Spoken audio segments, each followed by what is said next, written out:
That's Enough Out of You podcast is sponsored by Todd John's Law. Unfortunately, bad things happen to good people, whether it's the result of an auto accident caused by the carelessness of another driver or being charged with a crime. Dealing with the aftermath of a personal injury accident or being involved with the criminal justice system can be extremely difficult. That's why, whatever you're facing, you should never go it alone. You need an experienced attorney who will stand by you every step of the way. Todd is experienced, licensed, trusted, respected, and guaranteed. No one will work harder or more diligently on your behalf, and he will personally handle your case from beginning to end. Located on Drinker Street in Dunmore, Pennsylvania, Todd has been representing the legal rights of Scranton and Wilkes-Barre personal injury victims and those accused of a crime for over 20 years. At Todd John's Law, the utmost priority is ensuring that your rights are always protected and that your case is resolved as quickly and fairly as possible so that you can move on with your life. Call Todd John's Law at 570-876-6903. With Todd John's Law, you will receive equal justice under the law.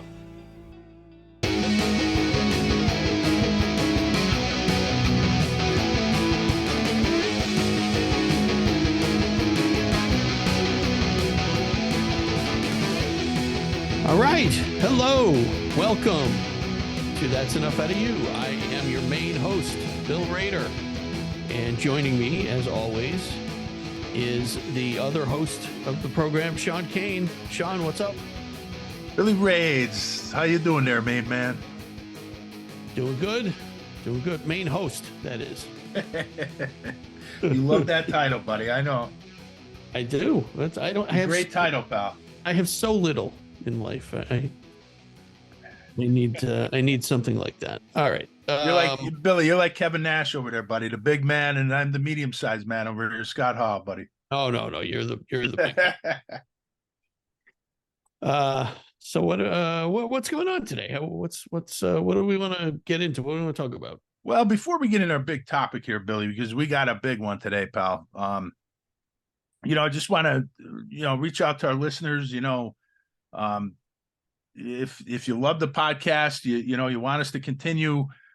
We could use some help. We're on Patreon. We got a bookshop, merchandise store. I mean, just anything helps us. Buying a hat, buying a cup, buying a book on our site.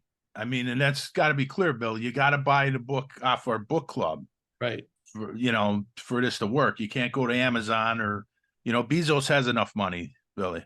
Right. So and the other thing is we're looking to add some sponsors, so anybody has a business, and it could be local or our reach is pretty far, so it doesn't have to strictly be local. So we're looking at a sponsor and advertising, and anybody interested, reach out to me or Bill, and we'll give you the specifics. But yeah, Bill, we're looking, we just need a little bit of help to get where we want to go, Billy, in 2024, buddy. We got some big ideas, but we need some help from our listeners. Yeah, I think there's a misconception out there, Sean, that people who do podcasts actually make money from them. That's not the case. No. And in order for us to, just to keep this thing going, we could definitely use the help from our listeners. I mean, this is it's a free show. We're not charging anything. Right. We have our Patreon set up if you do want to contribute, but otherwise, we're giving this away, and it's a lot of work, Billy. We put in a lot of time, a lot of work, a lot of research, a lot of networking to get the guests that we get. And if people can't afford to give anything, if a dollar is too much, I mean, there's other ways you can help us. I mean, really, sharing this podcast on social media helps us. Going to the YouTube channel and just logging into your email and hitting subscribe, which literally will take you 30 seconds and cost you nothing. It helps us, right. So people could just take the time. If you're already listening to this, there's a lot of things you could do to help us out, and we really appreciate it. Absolutely. And we appreciate our patrons that we have, and Definitely. all of our listeners. our regular listeners, our subscribers. And if you are listening to this program, no matter where you're listening to it, whether it's YouTube or on podcast or both, if you could just take that time and hit the subscribe button on YouTube, or, follow us on your podcast platform, whatever you listen to, Spotify or Apple or, Amazon, whatever. It's just hit that button to follow us. And that helps us because, then these distribution platforms see that we have, we have regular listeners, we have followers, and it helps us. It brings us up in the, in the algorithm when people are searching for, for shows. It promote us a little bit more. So that's really what we're looking for, just to get more ears and eyes on the show. And you guys can help us, and we certainly would appreciate it. And even write a review on Apple. Absolutely. That helps us out. Yeah, just make them good. That's all we ask.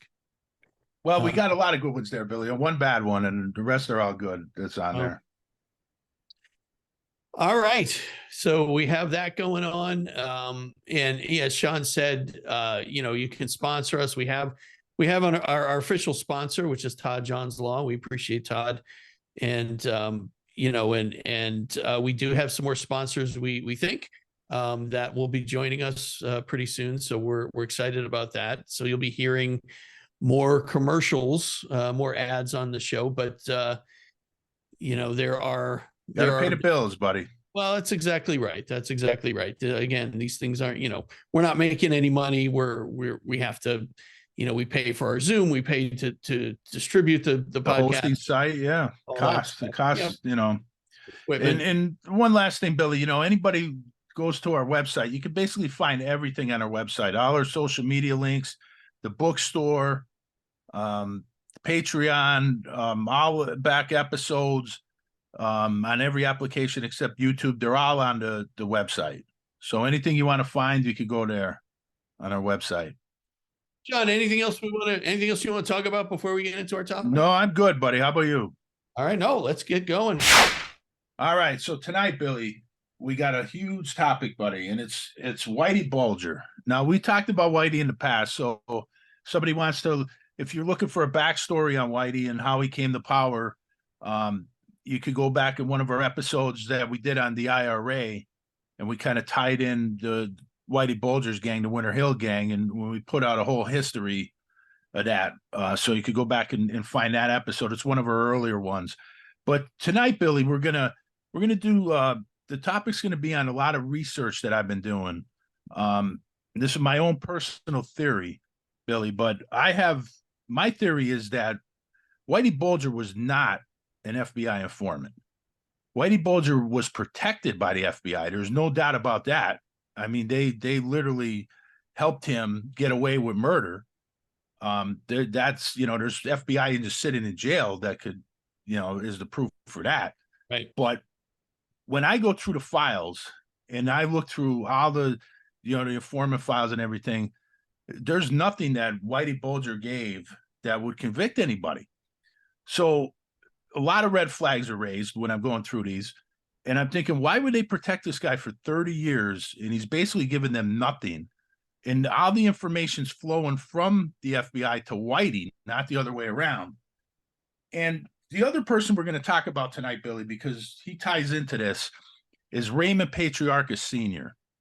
And Raymond Patriarca Sr. was the boss of the New England Cosa Nostra family, which was based in Providence, Rhode Island. And he was the number one Cosa Nostra figure in New England. Okay, now think about this, Billy, and this is what raised the red flag for me. At some point after J. Edgar Hoover, the FBI, which the Justice Department had a lot of people that were left over from Bobby Kennedy, and they wanted to target the mafia like he was, and the FBI after Hoover went on a hunt, and they went after Cosa Nostra, and they made the Italian mafia, Cosa Nostra, the number one target of the FBI. So all the other ethnic groups, including the Winter Hill gang in Boston, which is mostly Irish, in the Jewish mafia and stuff, they kind of took a back seat to everything. Cosa Nostra was number one, public enemy number one for the FBI. And you know this, Billy, they broke up, in New York, they would have task force for each family, the 5 families. They would have the Gambino task force, the Bonanno, and they would do this throughout the United States. Jersey would have their own, Los Angeles, every family would have an FBI unit targeting them. Yep. Now in New England, Billy, the Patriarca family is the most powerful Cosa Nostra family in New England. And Raymond Patriarca Sr. was the number one figure in New England Cosa Nostra organized crime. So if you're the FBI, he is your number one target. And here you have Whitey Bulger as you're saying your informant. Okay. And the thing is, Raymond Patriarca Sr. and Whitey Bulger were so close. They were partners, Billy, and they were very, very close. So you would think that the FBI files would be riddled with information from Bulger on Patriarca, would you not? Yeah, you would think so. There is not one piece of information, Billy, that Whitey Bulger ever gave up on Raymond Patriarca Sr. Yeah. In fact, the FBI, including John Conley, who was Whitey's handler, who's sitting in prison, he went out of his way, and the FBI did as well as a whole, to downplay the relationship between Patriarca and Bulger. They said that they weren't that close. And if you look at the other law enforcement agencies that were targeting both figures, meaning, Rhode Island law enforcement and the Massachusetts State Police Task Force that had a Bulger task force, their information, they had a mountain of information on the close relationship between Patriarca and Bulger. So the FBI is clearly covering that up and downplaying their relationship. So that bill was a huge, huge red flag for me, because I'm thinking, why in the world their number one target is Patriarca, and here they have an informant sitting right next to him. Mm-hmm. They should be taking him down, but they're not getting any information on him from Bulger. So that's where, the red flag started to really sink into me, Bill. So just think about it, Bill. I mean, what possible reason would they have to downplay the relationship when, the FBI is clearly targeting Cosa Nostra? I mean, that's your number one target. And Patriarca is the boss of the largest Cosa Nostra family in New England. So what are you suggesting? What I'm suggesting, Billy, is that Whitey Bulger was not protected because he was an FBI informant. Whitey Bulger was protected because he was the government's created mob boss. And it goes back to Whitey Bulger's participation in the MKUltra mind control experiments when he was in Alcatraz prison. And we're going to get into that a lot tonight, Billy. And they used Whitey Bulger as an asset, kind of like they used Trafficante and Rosselli. And he would do hits for them. We're going to discuss some hits. And remember, Billy, Whitey Bulger, first of all, his brother was the state Senate president, one of the most powerful state politician in Massachusetts. Yeah. He had a lot of powerful friends. Whitey Bulger had ties to the Irish Republican Army, so he had an international reach. He also had ties to the Montreal, up in Canada, the West End gang, which is basically the Irish mob in Canada. So Whitey Bulger had a lot of international reach. He would be a very valuable asset to the government, like a Johnny Roselli. He was kind of like a for lack of a better term, he's kind of like, Red on Blacklist, like a kind of an ambassador to organized crime. Like he has so many different outlets he could reach, and it's useful to the government. So when I look at his file and I see no information coming from Bulger to the FBI that would convict anybody, this is the reason why I think they protected him. And I think he was there, and there's no doubt they helped him stay on the street. They helped him become the boss, and they helped him become the number one crime figure in New England. There's no doubt about that, Billy. I mean, they were tipping him off on people that were informing on him to other law enforcement organizations, like, the Massachusetts State Police was after Bulger for 30 years. They were after him, and they had a lot of good cases that were ruined by the FBI. that they would step in and they would crush and keep Bulger on the streets. So there's no doubt they protected him. And then when you look at the lack of information, I mean, why would you protect a guy who's basically giving you nothing unless he's doing other things for you? And that's my theory, Billy. So let's get into it, buddy. So you have to look at the relationship between Patriarca and Bulger, because there's no doubt they were really close. In fact, if you go back to our last episode on Bulger, and we talked about the meeting where there was a gang war, and Bulger went to that sit down with Howie Winter, who was the boss of the Winter Hill gang, and basically Howie Winter makes him the captain, for lack of a better term, of Southie. And it was Patriarca sent one of his own associates, J.R. Russo, to talk to Howie Winter and to push for his support to help Whitey Bulger. So that's how close they were. And in fact, Billy, I'm going to tell a story about, and this is from the state police files that they have from an informant, but Patriarca doesn't get a lot of credit, Billy, as far as being a powerful boss, but he was kind of a poor man's Russell Buffalino. Not quite as powerful as Buffalino, but very, very powerful. And he had connections to other Cosa Nostra families throughout the United States. And they would look to him, to settle disputes between rival families and stuff, because he was that respected. So there's a story that Bulger and Patriarca were meeting it was a church basement, Billy, in Rhode Island. And Patriarca had two of his associates, and they were brothers. And he found out that the one brother was an informant. He was a informant to the Rhode Island law enforcement. So he ordered the other brother to beat a confession out of his own brother, Billy. So picture this scene, Billy. They're in the basement of a church, and one brother is literally beating the other brother to a pulp with his bare hands. And Patriarca and Bulger are over on the stove cooking cooking pork chops. And they're cooking pork, and he's over there, and Patriarca is basically asking Bulger, Jimmy, how you like your pork chops? You like them, you like fried onions with them? And here's one brother beating his own brother to death to beat a confession out of him. That's how vicious Patriarca and Bulger were, and how close they were, Billy. Yeah.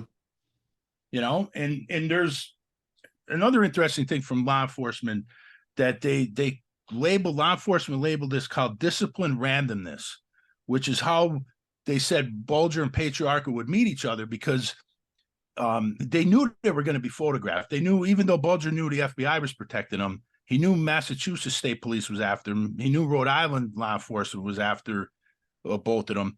And they didn't want to be seen in public together. So what they would do is, when they would meet in Rhode Island, or they would meet in Castle Island in South Boston, what they would do is they would pump the whole scene there with people from the neighborhood. So they would have, the local barber would be there, local restaurant owner, and there would be all kind of people there. And of course, law enforcement is there taking pictures and trying to figure out who's who.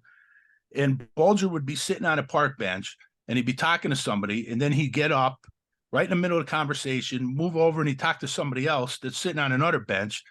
The meantime, Patriarca would be over on a boat. He'd be talking to somebody. Then he'd move to another location right in the middle of a conversation, talk to somebody. At some point, messages were being transferred back and forth between Bulger and Patriarca, but law enforcement couldn't figure out who was sending the messages, who was who's actually just a citizen, who's a made guy. Like, they had the law enforcement so confused. And this is the relationship that they had, Billy, a very close relationship. Mm-hmm. So, so I'm just setting this up, Billy. So that's the power that Patriarca had. So I want people to understand, this was a very powerful figure, and he was the number one target of the FBI. Yet they didn't use what they claimed as their resource to take him out, and that doesn't make any sense to me. And Billy Bulger, Whitey's brother, was very powerful. The state senate. And Billy, there's a clip on YouTube. I don't know if you ever seen this, but Billy Bulger used to have these political St. Patrick's Day dinners, and every politician would be there from all over the country, not just New England, and they would all go there and pay respects to Billy. And Whitey and his right hand, Stephen the Rifleman Fleming, would be sitting in the front row at a lot of these dinners. Wow. Yeah, they'd be sitting right there with all these politicians. But there was a dinner, it was 1988, okay, and George Bush was the vice president. And he was getting ready to run against Dukakis. Now, Bush was very close with Bulger. And you could get this on YouTube, unless they took it down. But I think I sent you this, Billy, a while ago. But anyway, George Bush calls in to this dinner. And he talks to Billy Bulger. And these guys are making jokes about Iran-Contra. And Bush is saying something, well, we might need your help to write a bill, and we're going to send a bunch of weapons to Iran. And he's making a joke about it, Bill. And this is right on the dinner. There's cameras there. There's people audioing it. And these guys are laughing about it, making a joke. But it shows you the respect and the power that Billy Bulger had, outside of New England. Right, yeah. Right up to the White House. So that's another reason why I think that the government, he would be a valuable person to the government.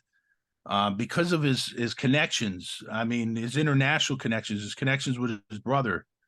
But before we get into the MKUltra stuff, Billy, anything you want to ask about? Well, let me ask you this: who was Kevin Weeks? Kevin Weeks is basically like Bulger. He would be like Bulger's one of his. Well, Stephen the Rifleman Fleming was his right hand, but Kevin Weeks would be like almost like a son to Whitey Bulger. He was one of his guys that he brought along right from when he was a kid, 17, 18 years old. He started working for Whitey, and he was like his main enforcer, and he was very close to Whitey. Okay. And he's going to tie into some of these things that we're going to talk about. In fact, you know what, Billy, let's get into, before we get into the MKUltra stuff, I want to get into... Go ahead, Billy. Yeah, no, because there's a quote from him that I wanted to... Go ahead. All right, so the quote is, and this says, according to Weeks, Connolly kept telling me that 90% of the information in the files came from Stevie, who's Stephen the Rifleman Fleming, right? Right. But Connolly told me he had to put Jimmy's name on the files to keep his file active. Right. As long as Jimmy was an active informant, Connolly said he could justify meeting with Jimmy and giving him valuable information. Even after he retired, yes, Connolly still had friends in the FBI, and he and Jimmy kept meeting to let each other know what was going on. I could see that a lot of the reports were not just against the Italians. There were more and more names of Polish and Irish guys, of people we had done business with, of friends of mine. I would see over and over again that some of these people had been arrested for crimes that were mentioned in these reports. It had been bullshit when Connolly told me that the files hadn't been disseminated, that they had been for his own personal use. If there was some investigation going on and the supervisor said, let me take a look at that, what was Connolly going to do? He had to give it up, and he obviously had. Well, here's what Connolly was doing, Bill, in my opinion. He was cooking the books. Mm-hmm. I think Stephen the Rifleman Fleming was giving up information. I think Fleming was an informant. I think Fleming was giving up information on people in Winter Hill, I believe, and people, of course, in Cosa Nostra and the Italian Mafia. But what Connolly would do is he would attribute some of that information that he already got from Fleming and put Bulger's name down to it, like you said before, to just continue him, like to present him to his supervisors as somebody that's given valuable information. So the information is actually coming from Fleming, not from Bulger. Do you think that Fleming knew that Bulger was an informant and that Bulger knew that Fleming was an informant? Oh, they both, yeah, they knew that they sat down together with the FBI. They knew, but I don't think, this is what I don't think that Bulger knew what Fleming was actually given information. I don't think he knew that. No. I think they were using Fleming as a source. And I think, Billy, I think that they actually may have blackmailed Bulger into helping him even more, because I think they may have been threatening to use Flemmy as a witness against Bulger. Oh, really? Yes. Yes. And I believe that, Billy. That's why I think, and now But listen, Billy, I don't want people, hold on. Go ahead. What? Blackmailing him into doing what, though? Well, Billy, they were using him as an asset, and they were using him to do different things. And I'm going to get into a particular hit that I'm going to tell the story about. I'm going to go through this whole hit right now. But I want to make something clear. Like, I'm not sticking up for Whitey Bulger. Whitey Bulger was a killer. Right. Killed a lot of people. He destroyed a lot of families up there. He was shaking down drug dealers. I mean, he made a mess up there and corrupted the entire system up there. So I'm not sitting here defending Whitey Bulger. I'm telling you from my research, I don't see him as an informant. Now, did he give up? Maybe Weeks is talking about some low-level guy that they gave up. I don't know, Billy. Maybe there was some low. But again, you're talking about a guy who's protected for 30 years, and you're letting him get away with murder. I mean, to me, he better be giving up John Gotti. He better be giving up Patriarca. He better be giving up big fish, not some little guy that's a street corner dealer. Well, the quote from Weeks, what that says is that Flemmy was giving up the information, but Connolly was attributing it to Whitey. Right, and that's why I said he was.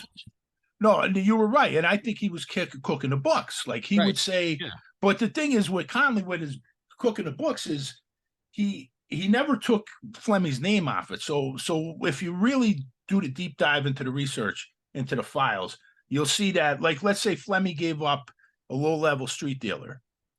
Then later on, Connolly would put Bulger's name to that as well. He'd add Bulger into that. But Flemmy already gave him up. Now, if Connolly did it right, he would have took Flemmy's name completely off it and gave all the credit to Bulger for that. But like I said, I think he was just, stringing this along, putting Bulger's name into it. And I don't think Bulger was giving up any. I mean, like I said, maybe there's some low-level fish, but again, that doesn't justify protecting somebody for 30 years and letting them get away with murders. And I'm not talking about one or two murders. I'm talking about, I think what did they dig up, Bill? Like 19 bodies they found in the grave sites. And there was a lot more hits attributed to Bulger. I mean, nobody's ever really put an accurate count on how many people he killed or ordered killed. Yeah. So let's get into, this is one of the hits, Bill, that to me, it doesn't look like an organized crime hit. It looks more like a deep state hit. It's an intelligence hit. And that would be the hit on Roger Wheeler. And we talked about this with Bruce de Torres, and I didn't really get to say all I wanted to, because I want to make it clear that I don't think Roger Wheeler was involved in any shady business. I think Roger Wheeler was a powerful billionaire businessman in Oklahoma, but he was on the up and up. He was a straight and narrow guy. I mean, he did a lot of stuff helping people with charities, and he was a family man. And I don't want to, disparage his name, because I don't think he was dirty at all. But he did associate with people, powerful people, Bill, that would later be involved in Iran-Contra. And he used to be very close. He used to golf with Ronald Reagan when he was president. That's how powerful this guy was.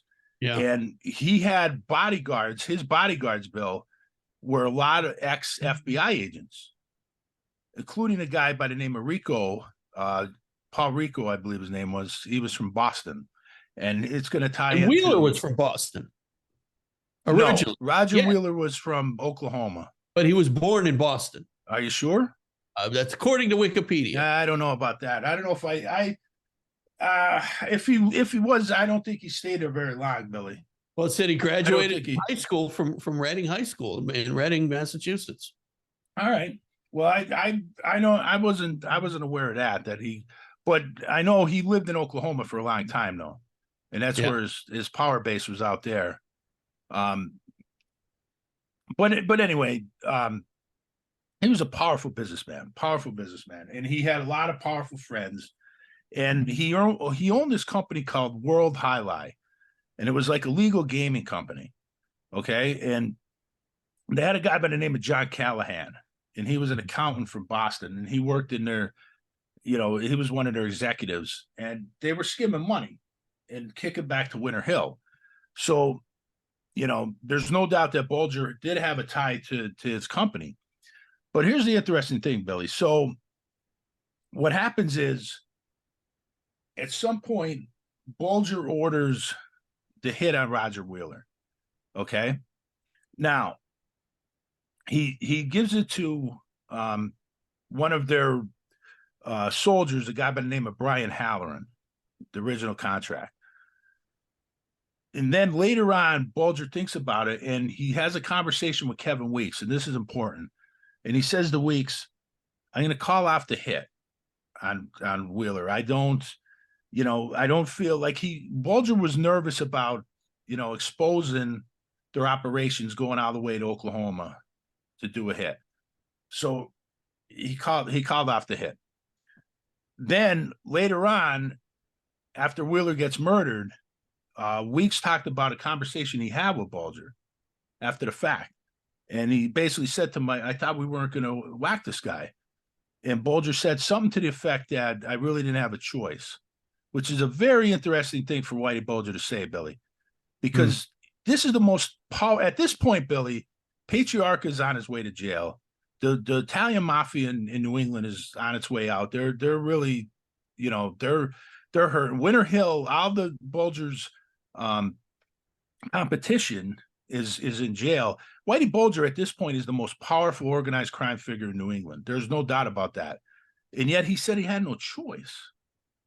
So to me, there's only one entity that would have been putting pressure on Whitey Bulger, and that would have been the government.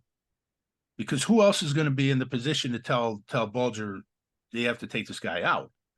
Yeah. So then the way that he was taken out, Roger Wheeler, it stinks of an intel op, Bill. So what happens is two Winter Hill soldiers, Johnny Mortarano and Joe McDonald, go out to Oklahoma, and they have this whole arrangement where the guns were flowing in pieces and then assembled while they after they got to Oklahoma, and they would use all these elaborate disguises, wigs and stuff, and they were given a layout of Roger Wheeler's country club by the guy Rico, the former FBI guy that was Wheeler's bodyguard. So Wheeler pulls up, and he pulls up to his country club, and Martirano gets out, and he's in a disguise, and he walks up and he shoots him point blank. And they had it in the movie Black Mass, Billy, if you remember. The kids were swimming in the pool. Right. And he gets whacked right in the car there. Yeah, yeah.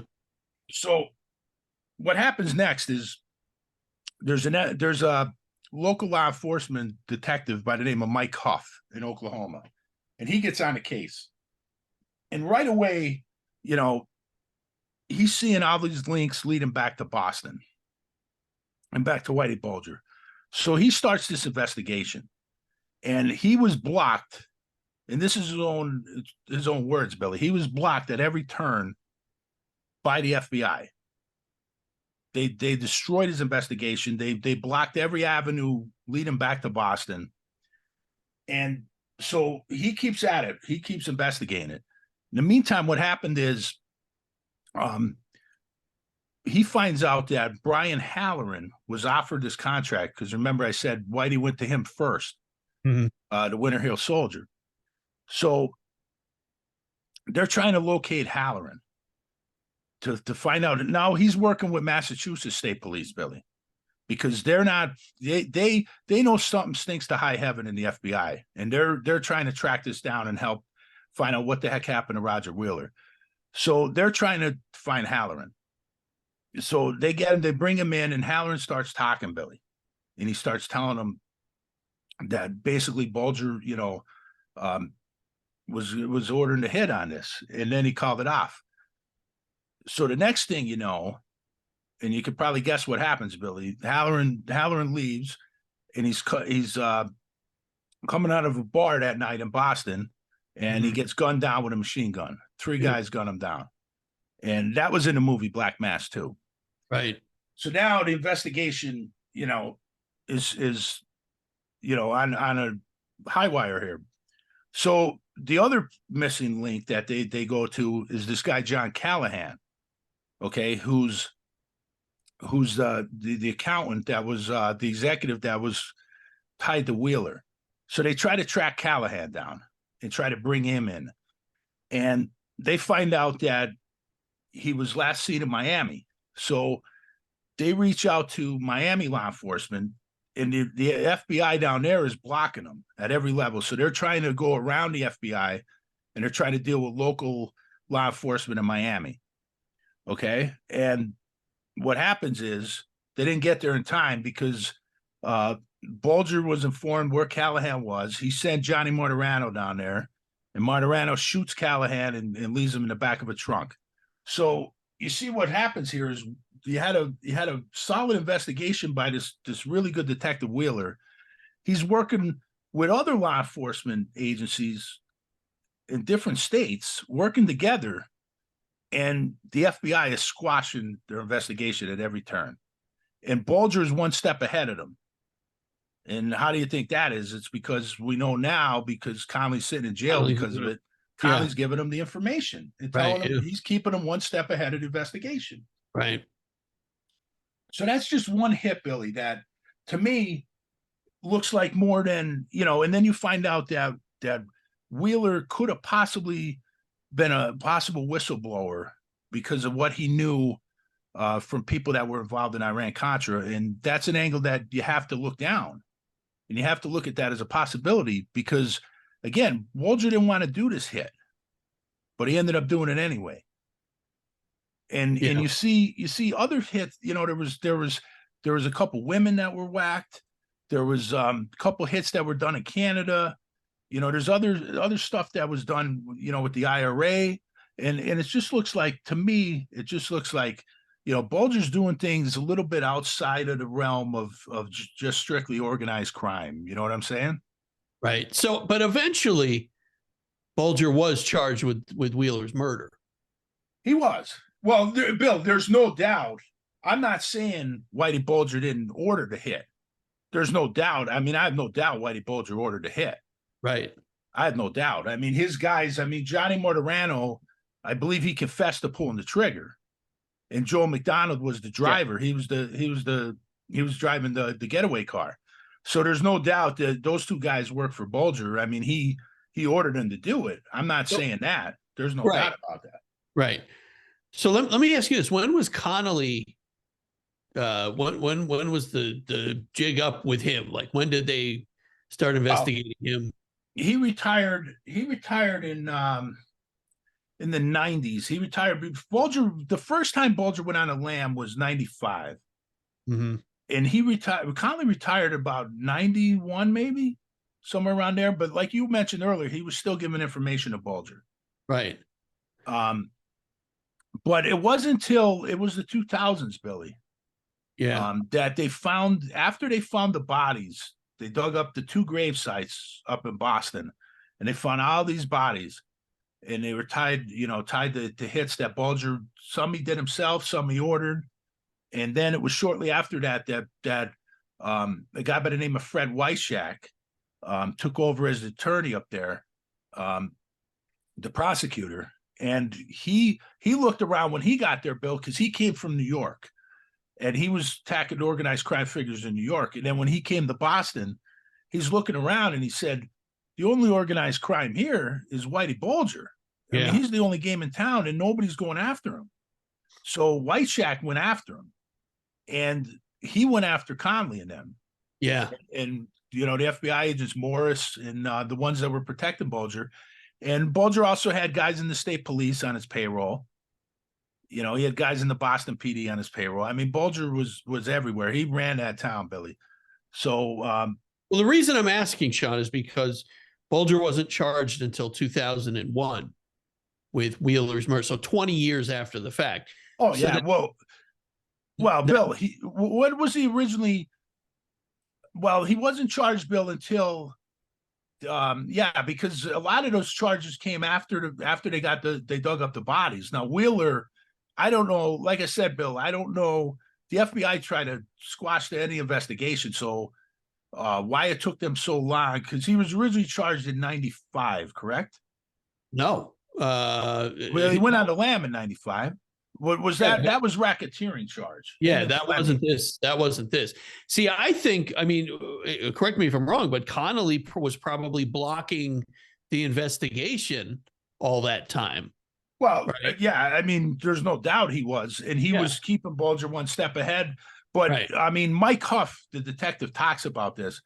He talked about how he was blocked by the FBI, and that includes Conley. But let's not think that it ends at Conley, Billy. Like, Conley kind of fell on the sword there and took the blame as like a rogue FBI agent. But this was years and years. This goes above Conley.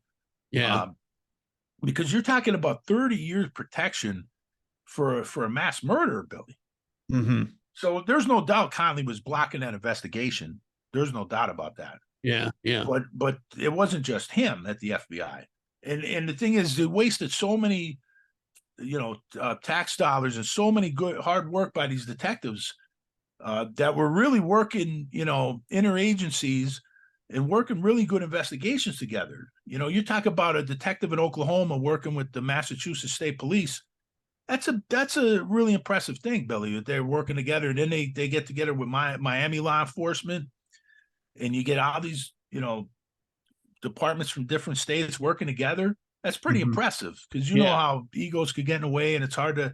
But here comes the FBI, and they just squashed it. They just blocked it at every turn. Yeah. And Roger Willard deserved justice, and he didn't get it. No, not for years later. Yeah. So now I want to let's get into the MKUltra stuff, Billy. So we know eventually Whitey Bulger would be convicted. Okay. And then we know what happened. He gets transferred and they put him in general population, and he ends up getting killed. But what's happened is a juror by the name of Janet Ular. I don't know if I'm pronouncing that right, Billy, but she was one of the jurors that convicted Bulger. And after the conviction, she would kind of develop a relationship with Bulger through letters, and she would write to him. And he started to tell her about how, when he was arrested originally, the first time he went to Alcatraz, and at this point, this is in the 60s, Bulger has no murders under his belt. He didn't kill anybody. He was arrested for bank robbery, and he was sent to Alcatraz. And he told her about being an unwitting participant in the CIA's MKUltra mind control experiment. And, they dressed it up as, I think it was an experiment for schizophrenia or something like that. But what they were doing, Billy, is they were giving him LSD, and he would get a reduced sentence for being a participant in this government program.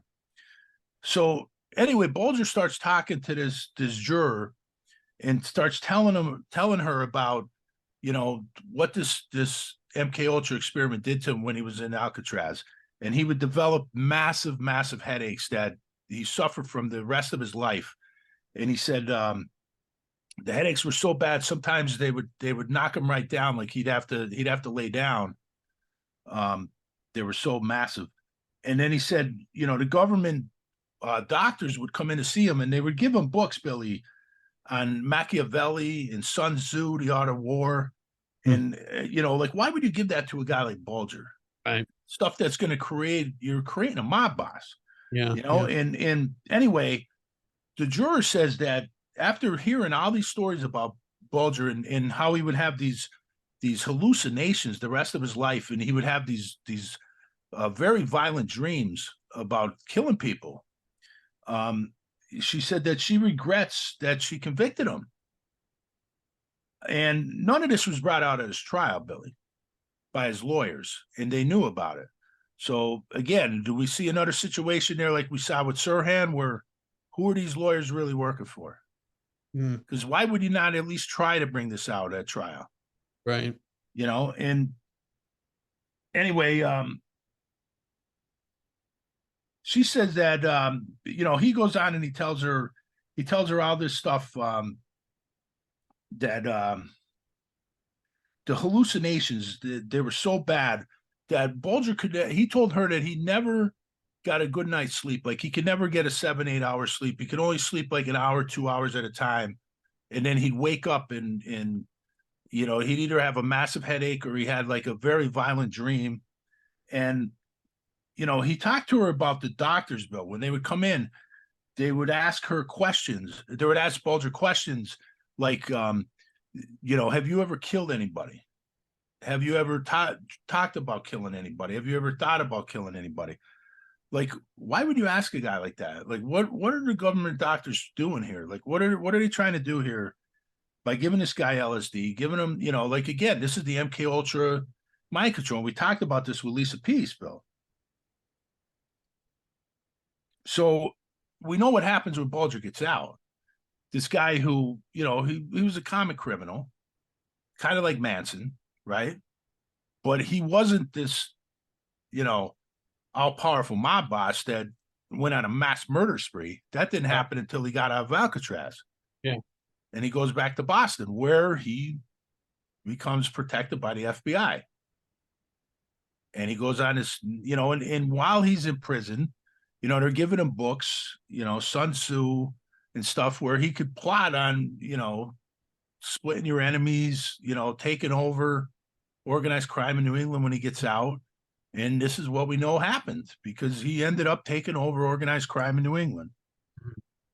So to me, it's just, and I would love to get that juror on our podcast, Billy. Oh, yeah. She doesn't really do a lot of media. She's only done a few interviews and stuff. But I've read the interviews, and it's really just amazing, buddy. When you hear, and again, for her to say, if I knew this, I wouldn't have convicted him. I mean, that's a huge statement. See, I have a problem with that because it's. Well, I didn't say I agree with it. I'm just saying what she said. But go ahead. Right, but no, I'm disagreeing with her because it's not like he didn't, actually take part in these crimes. Right. I mean, he still did. He did, yes. Regardless of whether or not he was manipulated or, I mean, it's still he still participated absolutely or committed these crimes. And Sean, I think that's the other thing we need to point out here. We're not excusing the behavior. No, and I said that earlier. But Bill, this is similar to Charles Manson. We're not. Right. We never said Charles Manson was innocent. Right, but I think we need to point out, definitely what these programs did was take people who had the potential to be violent criminals and sort of unleash that. Yes. Right. Yes. And so it's not like, these guys were brainwashed and were programmed and, they still committed these crimes. It's just, there's no doubt. Would they have been as violent? Would they have been, this way if they hadn't gone through those, that program? And that's why I said with the Roger Wheeler hit, Bill, I think there's no doubt that Bulger ordered that hit. I'm not excusing him. I'm just saying, was he told to do it from someone higher than him? And that would have been the government. Right. Yeah. And that's, again, that's a theory, Bill. And when we speculate. And again, this is a lot of theory and speculation. But when you look at the evidence, Billy, you have to show me, like, if you're protecting this guy for 30 years, you have to show me some other than a couple corner street dealers that went to prison. Mm-hmm. I mean, you got to, why was Raymond Patriarca not in these files? Why was Bulger given and why would the FBI downplay the relationship with them? And the Roger Wheeler hit, it stinks to high heaven, Billy. The use of disguises and the way they ship the guns across the country, and just, it stinks of an intelligence op, and all this stuff, Billy. And it just, when I look through these files and I just don't see anything, and you got to remember, Whitey did military service himself, Billy. He was in the Air Force. And of course, he got in trouble there. But another thing, Billy, here's one thing. So then we know what happens after the trial. He's convicted. And then he's in solitary confinement. And then the government decides to move him to general population. Okay. And they say that he was a threat. Now he's 90 years old. He's in a wheelchair. He can't even make a fist. He can't even get up on his own, walk around. So who's he a threat to, Billy? I mean, I don't understand, and they move him to general population and they say, so these young guys, these 3 mafia guys from Springfield, Mass, they end up killing him, beating him to death, right? Violent death. And they say because the reason they said is because he was an informant. But here's what they don't tell you, Billy, is there was a guy by the name that these guys were close to by the name of Richard Castucci. Okay. And Castucci was one of Bulger's murder victims. He was a gangster in Boston and Bulger had him killed. So there was a revenge murder. They didn't kill him because he was an informant. They killed him because he killed their buddy. Okay. So the other question is, why in the world would you put a 90-year-old man in a wheelchair who can't protect himself in general population with his enemies who want him dead, unless you want him dead? Right? It would seem that way. Yeah. I mean, and you said it before, nobody's going to feel sorry for Whitey Bulger. I mean, right. But I mean, again, I just have a problem with the way, he was moved to general population. Yeah. And put in there. And again, we're not sticking up for him. We're not saying like, you look at his resume, you could put his resume right up there with Al Capone or any of the worst gangsters in U.S. history. Right. I mean, he's killed a lot of people.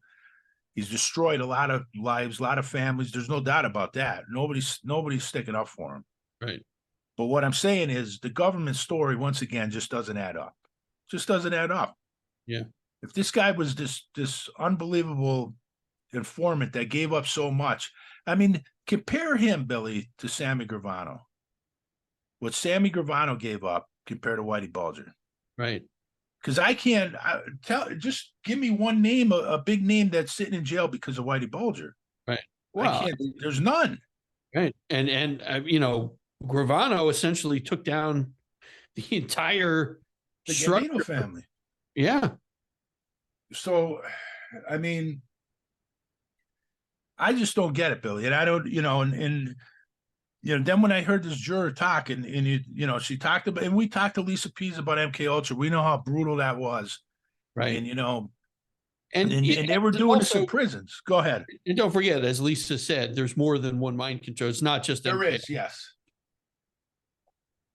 There's many programs. It wasn't just that one. Right. But it's just, I ask everybody, that's listening to this to go read that interview. Her name's Janet Uhlar, Uhlar. And she talked about, all the stuff that Bulger told her and the hallucinations and the violent dreams he had and the massive headaches and the fact that, when he got out the rest of his life, he could never sleep more than like an hour or two. Mm-hmm. He'd get up and he'd never be able to get a steady, like 7-8 hours sleep. And again, it's not excusing anything he did, but it's like the Manson thing, Billy. Yeah. Was Manson part of MKUltra and then weaponized as part of Operation Chaos? I mean, was Bulger used as an asset? And again, Bulger, if you look at Whitey Bulger, he's very similar to somebody like Johnny Rosselli or Santo Trafficante, somebody that has a lot of different connections. Trafficante had connections in Cuba, and Rosselli had connections, from Chicago to Hollywood to Vegas.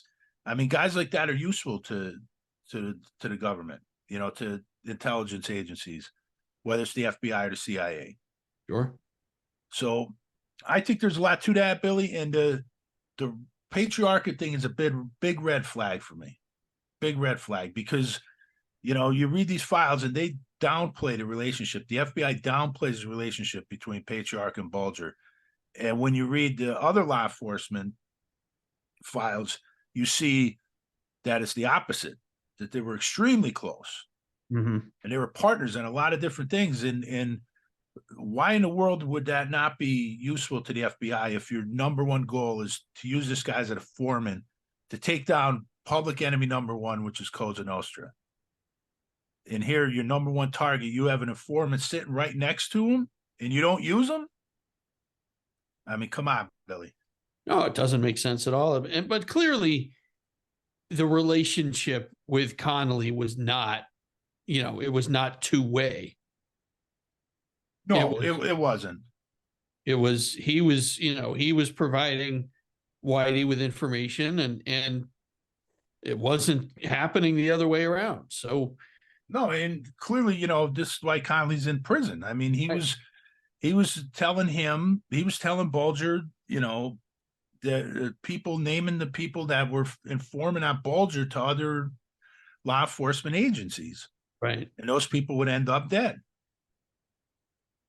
So, yeah, clearly there was a relationship, but, just a couple points to take away. Patriarca was another mob boss, Billy, one of these guys that kind of went under the radar, kind of like Buffalino and Ricardo, that a lot of times you don't hear when you talk about, most powerful bosses in the country.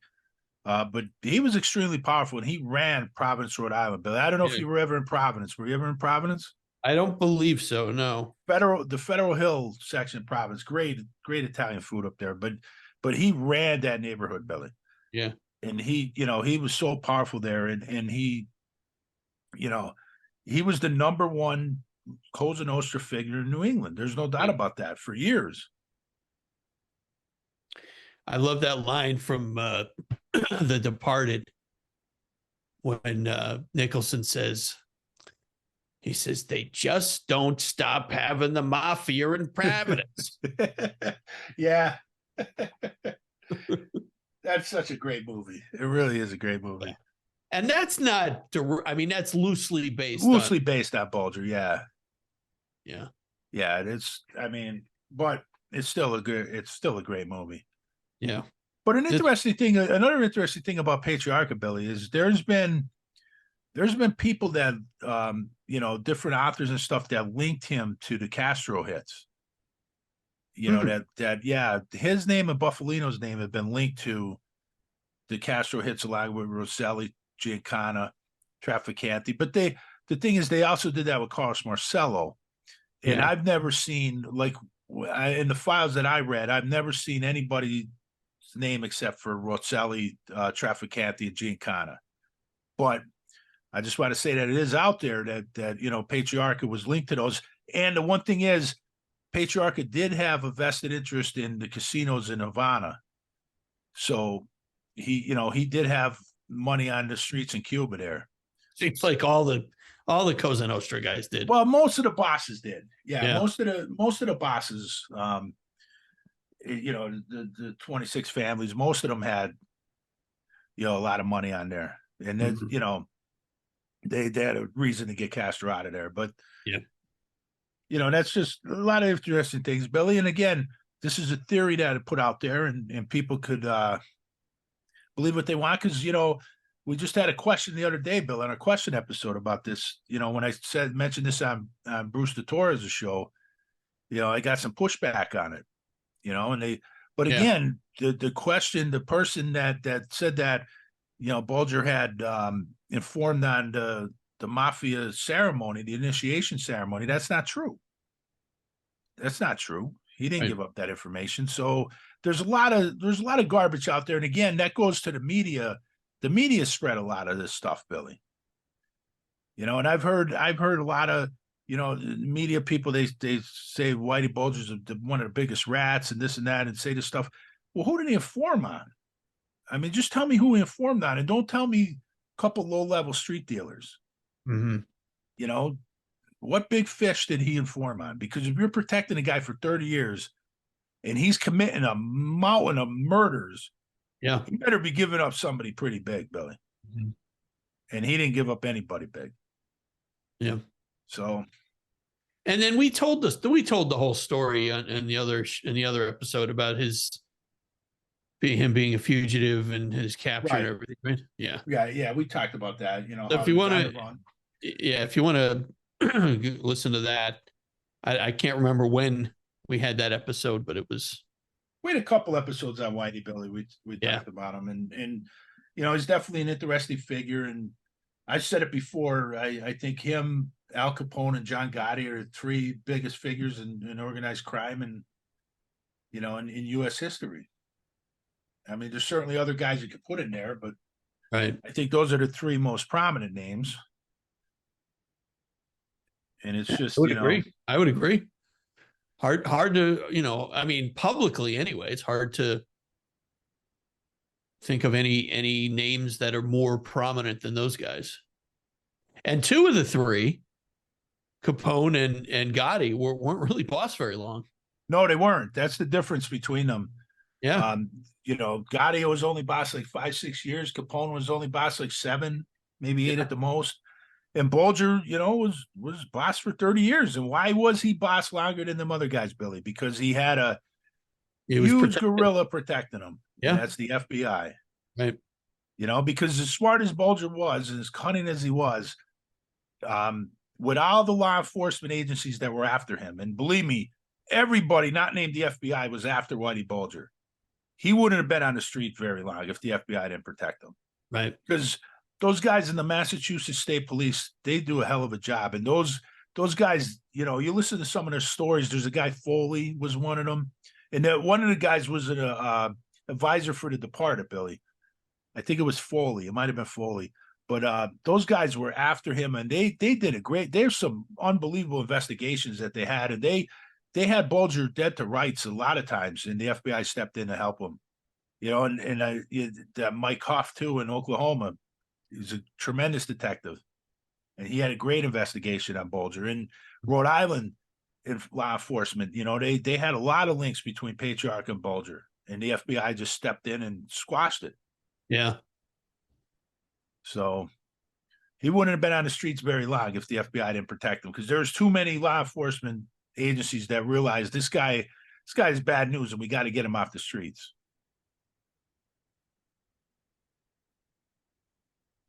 So that's about all I have, Billy. Whatever happened to Billy Bulger? Billy Bulger is still alive. He retired. He had to resign as he was president of the University of Massachusetts. And I believe when all this came out, he had to resign. Was there ever a link between him and his brother? Anything? Well, there was a lot of investigations down that road and stuff, but nothing that could ever link him as far as putting him away. I mean, Billy Bulger never did any time. He was never arrested.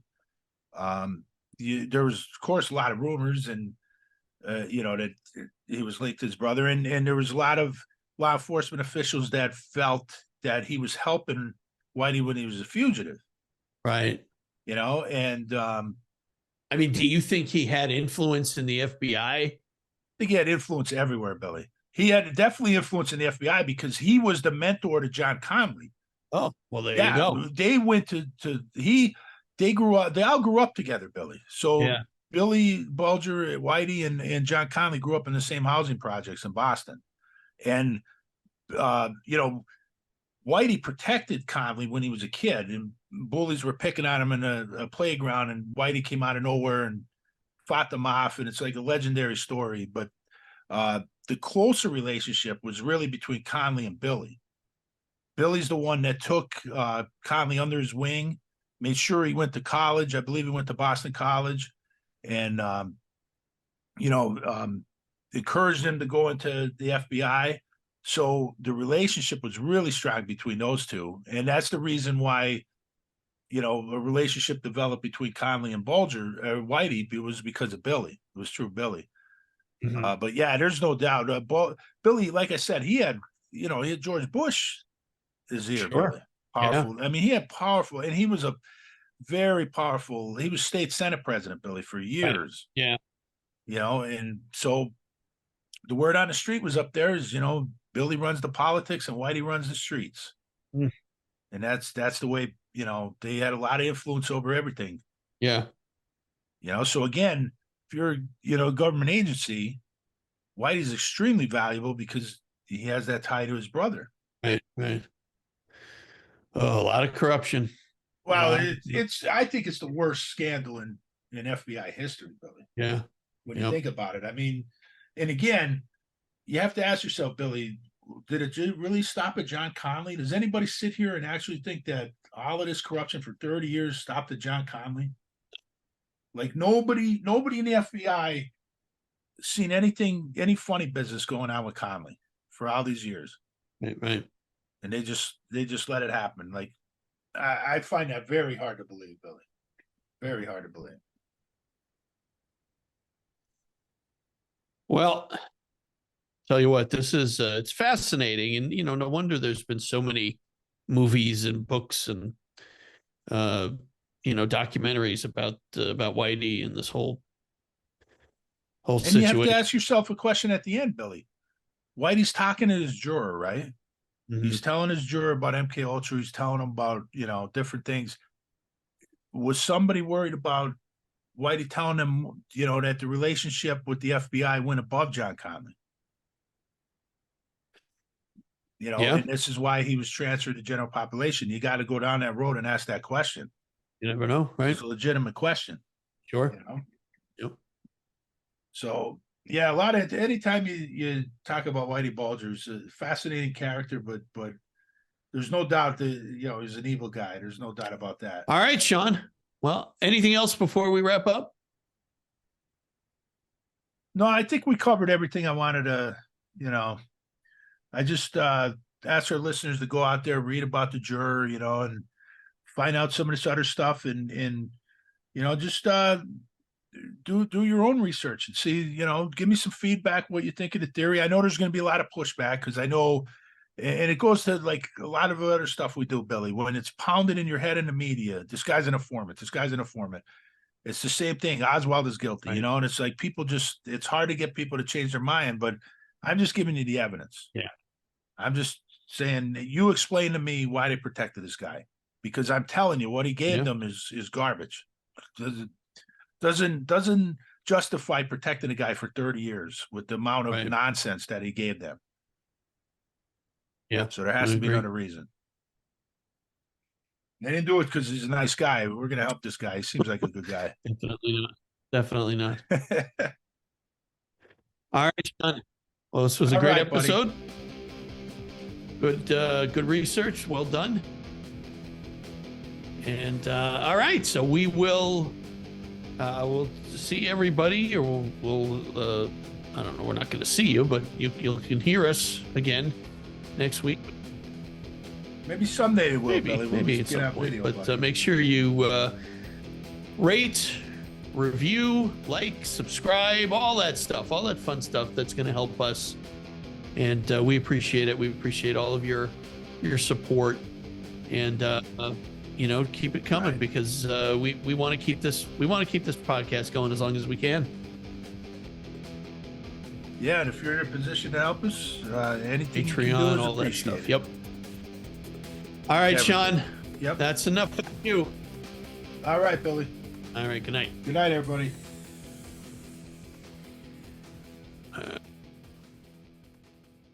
That's Enough Out of You podcast is executive produced and written by Bill Rader and Sean Kane, and edited by Bill Rader. The That's Enough Out of You podcast and logo are exclusive property of Bags of Chicken, LLC. Any rebroadcast, retransmission, or accounts of this podcast without the express written consent of Bags of Chicken, LLC is prohibited.